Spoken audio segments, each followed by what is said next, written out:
বাড়ি কিংবা শপিং মলে যদি রোবটকে কাজে লাগানো যায়, তবে হাসপাতালে নয় কেন?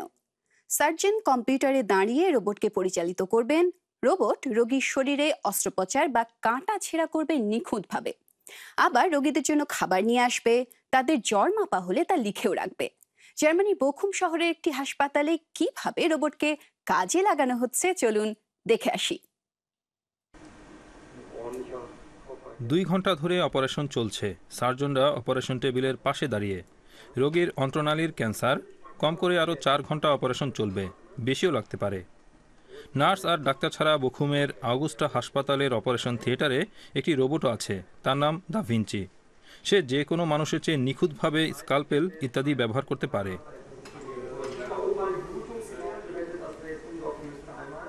চিফ সার্জন বেনো মান রোবটটিকে চালান।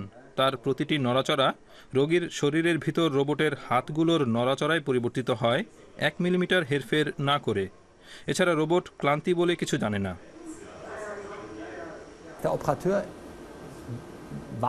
অপারেটর সবসময় আমি। রোবট আমার কাজটা সহজ করে দেয়। আমি যা করতে চাই রোবট তার পেশেন্টের শরীরে নিখুঁতভাবে করে দেয়। আমি যদি রোবট ছাড়া অপারেশন করি তাহলে সেটা 2-3 ঘন্টার বেশি ভালোভাবে করা সম্ভব নয়, বুঝতেই পারছেন। তারপর হাত নড়ে যায় কিংবা হাত কাঁপতে শুরু করে। এখানে সেসব বিপত্তি নেই। রান্নাঘরে তখন চরম ব্যস্ততা। প্রতিদিন 1200 মিলের ব্যবস্থা করতে হয়। বিভাগ অনুযায়ী রোবটরা খাবারের ওয়াগনটিকে ঠিক ঠিক জায়গায় পৌঁছে দেয়। হাসপাতালের লম্বা করিডোর ধরে খাবার পৌঁছে যায় ঠিক জায়গায়। মানুষের সাহায্য লাগে না। রোগী বা হাসপাতাল কর্মীরা পথে পড়লে খাবারের গাড়ি সেটা ঠিকমতো কাটিয়ে যায়, সঠিক রাস্তা বেছে নিয়ে আগে থেকে প্রোগ্রাম করার লক্ষ্যে পৌঁছে যায়।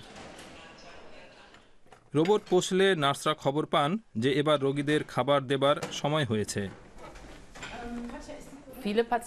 বহু পেশেন্ট এটা দেখে অবাক হয়ে যান, অপেক্ষা করেন রোবট কখন আসবে, খাবারের ট্রেগুলো কখন নিয়ে যাওয়া হবে। মালবাহী রোবটগুলোর কল্যাণে 20 জন লোকের কাজ বেঁচে গেছে, অবশ্য কারো চাকরি না খেয়ে। কেননা লক্ষ্য ছিল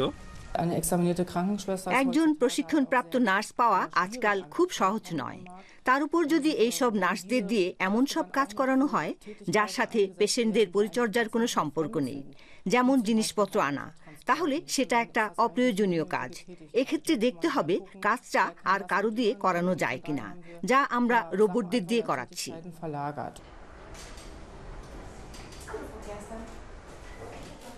শিগগিরই রোগীদের রক্তচাপ বা জ্বর মাপার মতো দৈনন্দিন কাজে রোবটদের সাহায্য নেওয়া হবে। নার্স টেম্পারেচার মাপবেন, কিন্তু সেটা নথিবদ্ধ করার কাজ করবে রোবট স্বয়ংক্রিয়ভাবে। কাজেই নার্সের হাতে রোগীদের জন্য আরও বেশি সময় বাঁচবে।